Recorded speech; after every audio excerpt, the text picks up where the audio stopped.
Hello everyone. Today we are going to see flush locking in sliding series with multi-point locking with flush handle.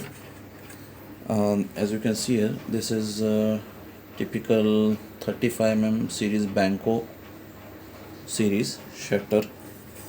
This is Cadwell Cotswold flush handle. The number of components which are used in this is the drive pin, which is engaged with the rod, sliding Eurogroup type 1 rod, and this is the nib holder, and this is the nib which could be adjusted with the help of grub screw, which is being used from this side. Similarly, one more, depending upon requirement of number of locking points, you can increase this length in the Eurogroup channel.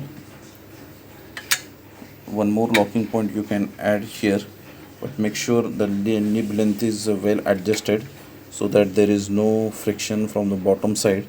Otherwise you need to punch this particular area and intersect the nib from this other back side.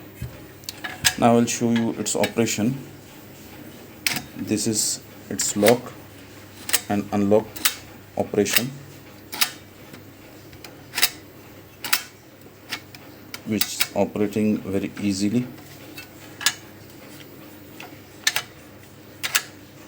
This is locked, this is unlock position, this is locked, this is unlocked. Hope you understood the video. If you have any questions, kindly let us know. We will be happy to reply those questions. Thank you.